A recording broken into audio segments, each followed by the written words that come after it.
Welcome to the Kirkpatrick Podcast, bridging traditions and trends in learning and performance evaluation. Whether you're a seasoned learning professional or just starting out, join us as we dive into the Kirkpatrick model like never before. Through stories and insights, we are fusing time-honored methods with cutting-edge innovations to help you navigate the ever-evolving world of learning and performance evaluation.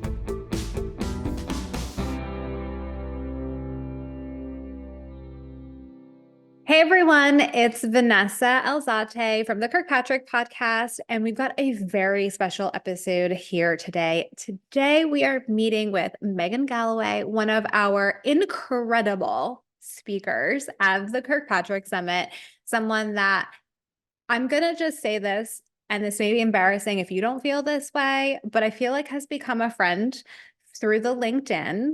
And I've been following her for a few years and just so excited to see her provide her expertise and experience in leadership development with all of us at the Kirkpatrick Summit. It was like just a true honor that you wanted to apply and that you said yes. So thank you.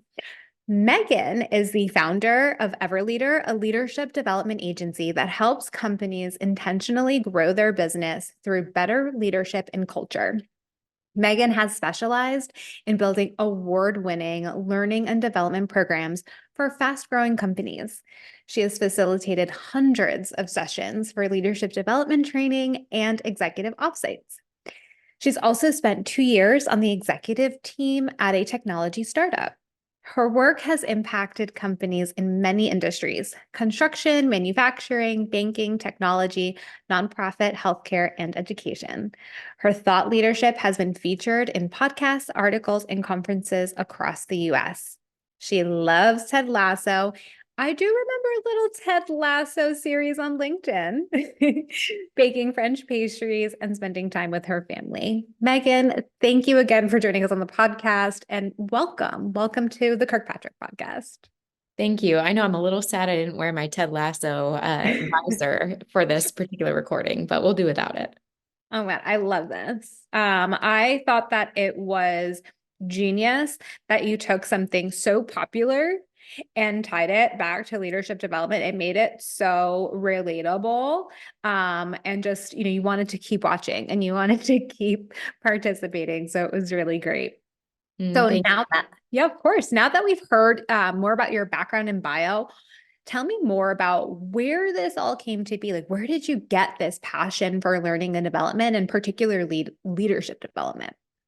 Yeah, that's a great question. I spent my first 7 years in corporate America building learning and development programs from the ground up for a construction company in Colorado. And I'd started my career in HR and doing kind of more of like the hiring, employee relations, benefits side of things, recruiting. That was maybe not my space as much. I loved it. I loved working with people. And I always felt like one of the biggest areas where I love to contribute to people was in their growth and development. And so that company had a strategic need for building training programs from the ground up and gave me the opportunity very early in my career to jump right in and build from the ground up. Such a wonderful experience. That company had a phenomenal culture. I had a ton of support. Within 3 years, we were recognized by ATD as the number 19 training organization in the world. Number 20 was IBM. And we were like a little construction company with 500 people in Colorado. So that's kind of where I got my foundations for a lot of this. And I think that seeing how important the way that we treat other people is inside of our workplaces and the tangible difference it makes in the ways that we do business and the results that we get was something that was really interesting to me. But it was also really interesting being in this like really mature industry. Spent my first 10 years in construction and banking, like very mature industries inside of corporate America. And it was interesting how large of a disconnect there was between the people and their lives and what they did outside of work, and then the ways they acted inside of work. And it feels like that gap has just kind of grown with how fast the workplace has changed, but also how fast our society has changed. And so, especially after I had my kids, they're now 6 and 4, I realized how much I want the workplace to better reflect who we are as humans. And so that's like now my personal mission is however much I can change the workplace so that it looks more like who we really are as human beings by the time they get there in like 15 years, that's my goal. Mhm. Oh my gosh, we are so aligned on that. I'm very big on belonging. And I tell people all the time that pay, yes, keeps people, gets people to stay, but it doesn't if there is the same opportunity. People take pay cuts if they just don't feel like they belong, if they're not being challenged, if they just don't feel like they fit in an organization, they will literally take less money. So it's not the only thing that keeps people.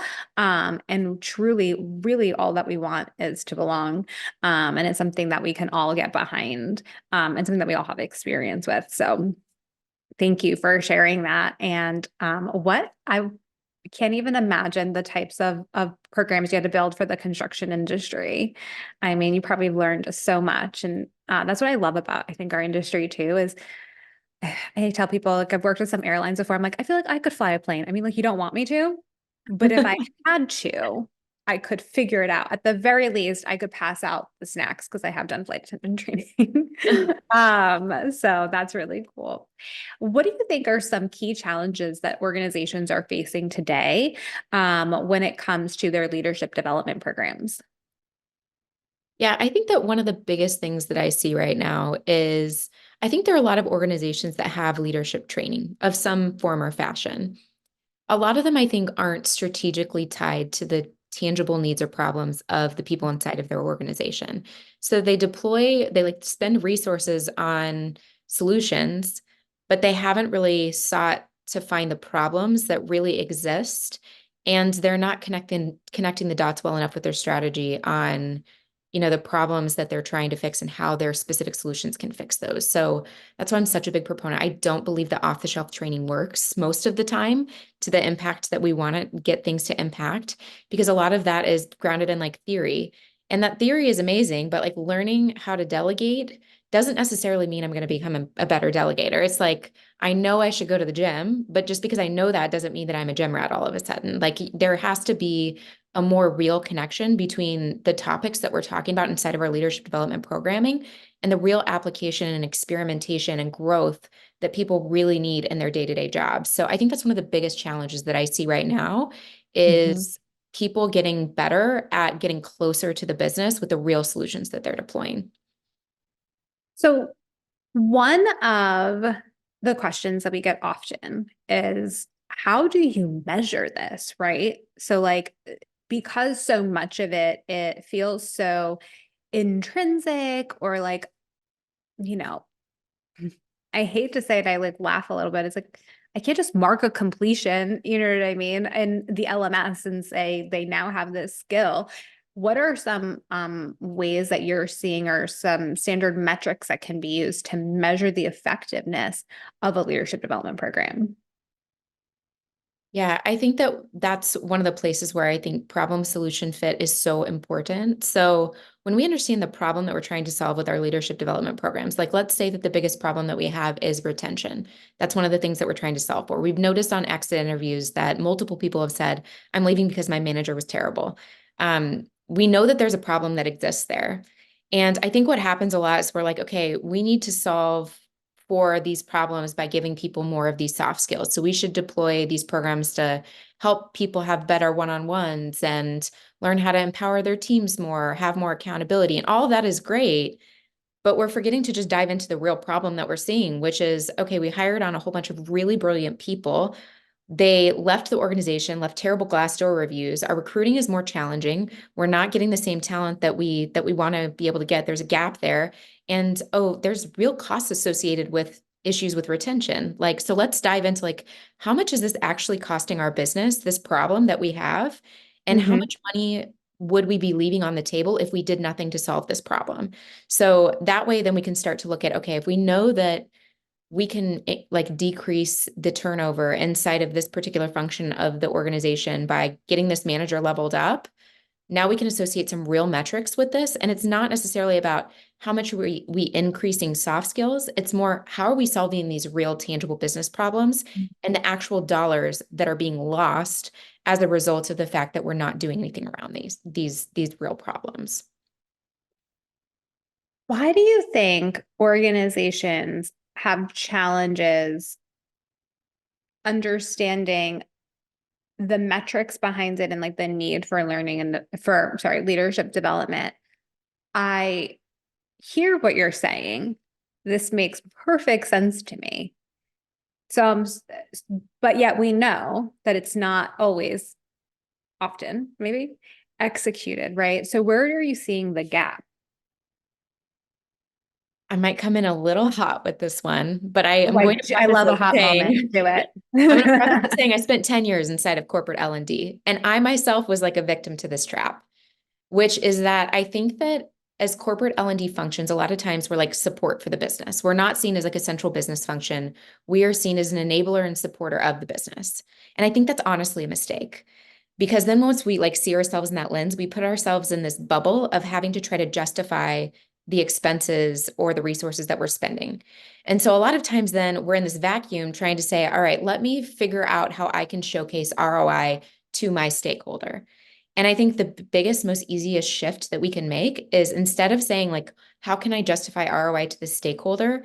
We shift into a place where we say, all right, stakeholder, how do we determine ROI with this program? What are the Mm, real challenges that you're seeing, and what are the metrics that you should see change as a result of this program? If they can't answer that question, there is absolutely no reason that L&D could manufacture that metric out of nowhere, but yet we're kind of like expected to. And so I think that getting ourselves out of that bubble and then just focusing on being partners with the business to say, all right, I don't have all of the answers here. I can mm, help be strategic to help you find the answers, but let's like at the beginning, a needs analysis phase, let's determine what are the big gaps that we're seeing. How do we quantify those gaps? And by the way, that's on you, not on me to find those numbers. Like, let's figure that out together. I think that can change the whole dynamic and conversation, but I don't see many L&D or HR professionals approaching it with that lens. that was a yes. Yes, queen. Yes. That was a good hot moment. And now here's my question to follow that. Do you think that it is a more of a business problem or more of an L&D personnel problem? Mm. Do you mean like the where the problem exists in partnering and ROI metrics? I think it's some of both. Like, I think there's a part of it that's like L&D wants to come in and be the hero because we do want to showcase the fact that we're bringing results and tangible impact to the business. And so then we like put on the hero's cape and want to go in and do that. I do think that's Mhm. part of it. But I do think the other part as well is like most people, when they come to you and ask for like leadership training, they come with to you with the solution already in mind. They're like, we need this specific program, right?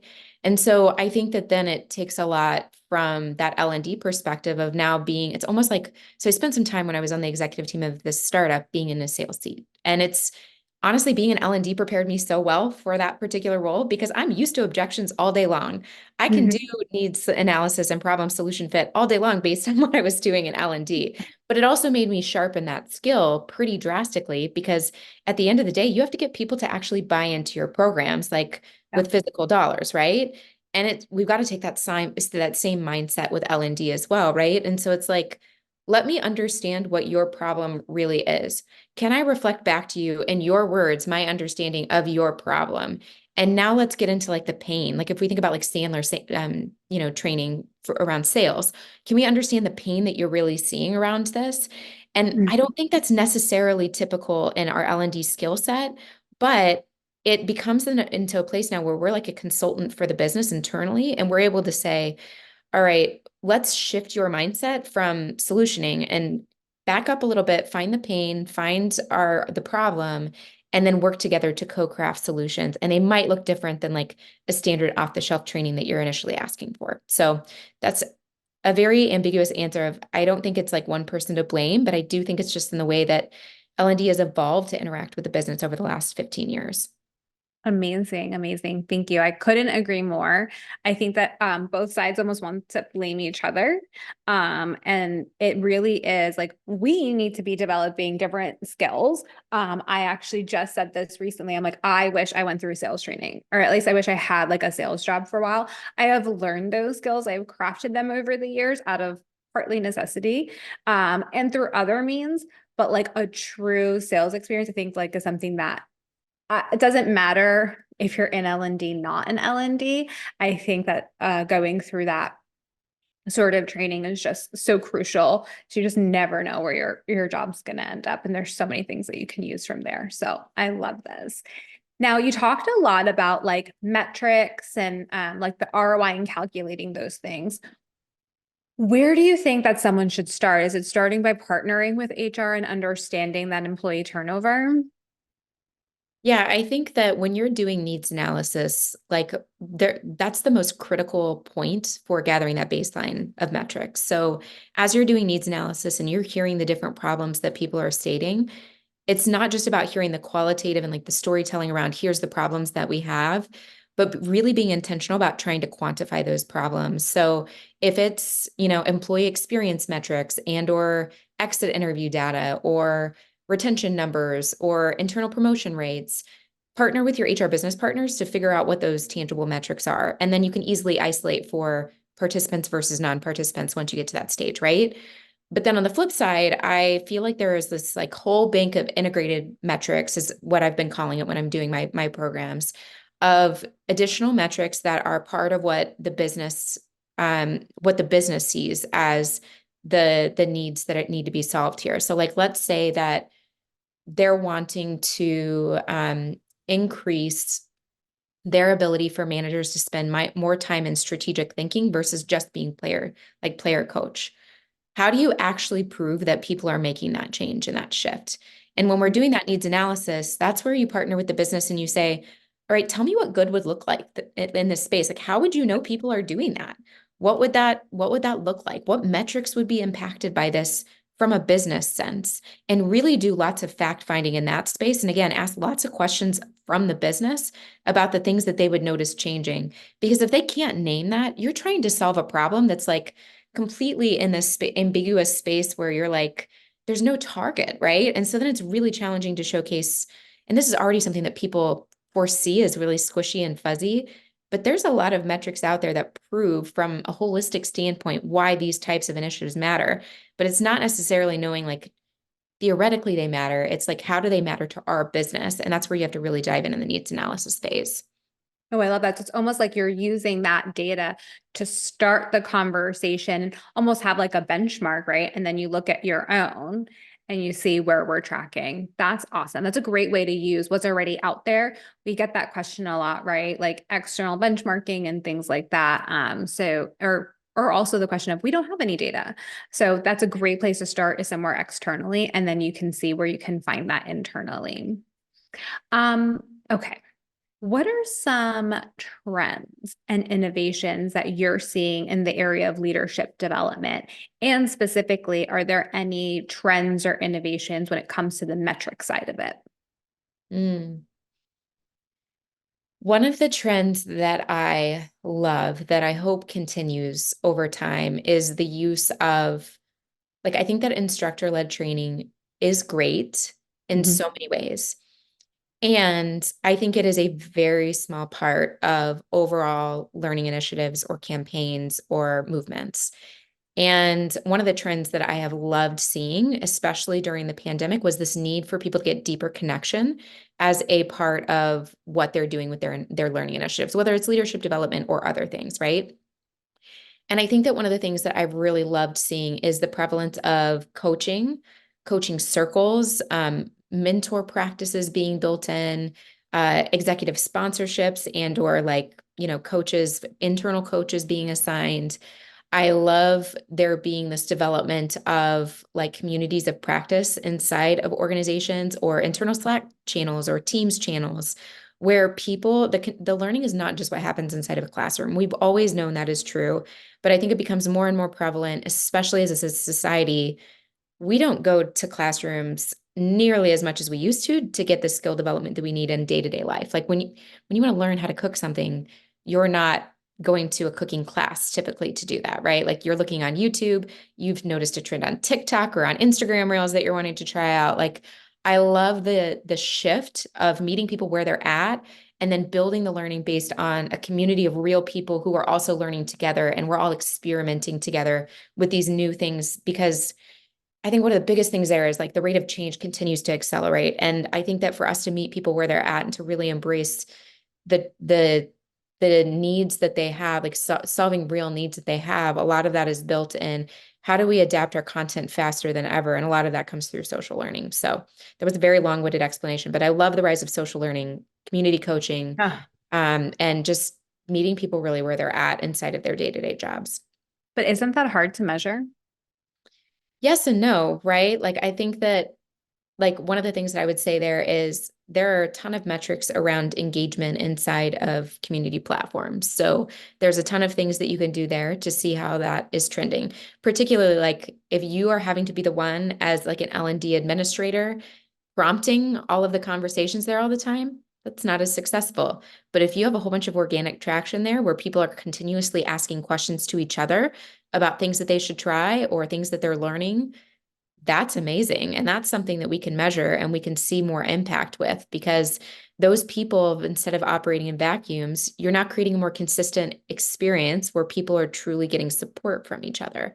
So I think that there are more creative ways you can have on getting that type of support. And I think that those things, even though they're less like, they're a little bit more fuzzy, I would say that I see more impact on those more informal learning programs on things like manager effectiveness scores and engagement surveys than I do on formal training programs.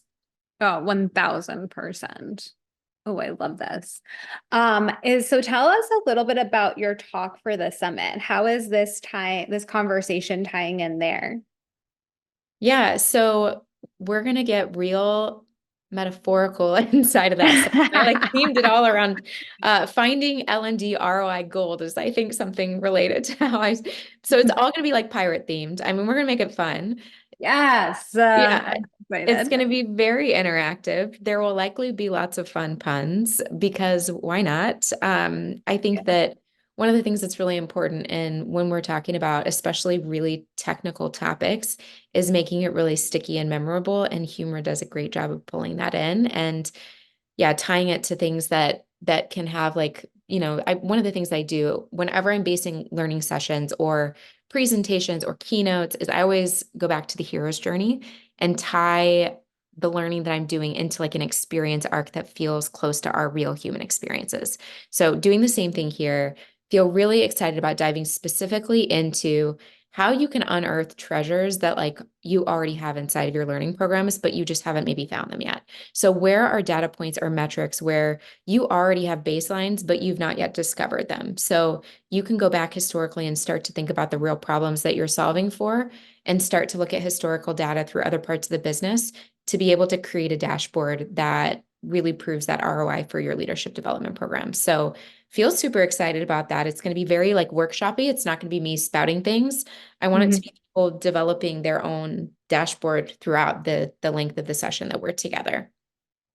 That is amazing. Two questions as a follow-up. One, will there be anchors? I mean, I'm a fellow Delta Gamma, so I feel like that is something that has to come through. Okay, perfect. Love it. Second, is Jack Sparrow coming? Oh my gosh, Could you imagine? maybe. Also, like I did dress up as Ted Lasso, for a while. Maybe there needs to be some Pirates of the Caribbean action in this. I don't know. I will just say this. We at Anchored Training and now Kirkpatrick Partners love a theme. So you never know how we're going to show up as well. So mark that down, team. Eye patches for everybody.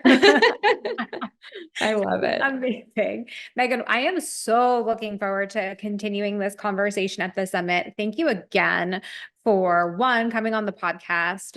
It's so great to be able to share and to learn from others about how they're viewing measurement evaluation and their perspective, spaces, but also coming to the summit and just giving us so much of your fun and enthusiasm. Where can our listeners connect with you? Yeah, I'm on LinkedIn. I publish regular content there to try to help people solve these types of problems. My My web address is everleaderconsulting.com. I do run a cohort for people that are like inside internal L&D folks building these types of programs. So the next one launches in April, but I do those on a quarterly basis. Those are small groups of like 12 to 15 people that are all wanting to learn how to build more strategic L&D programs, specifically in their leadership development. So love having folks inside of those programs too. It's been super fulfilling to have that community of people. Amazing. Well, everyone, make sure you connect with Megan as she's just a treasure trove. Haha, see what I did there?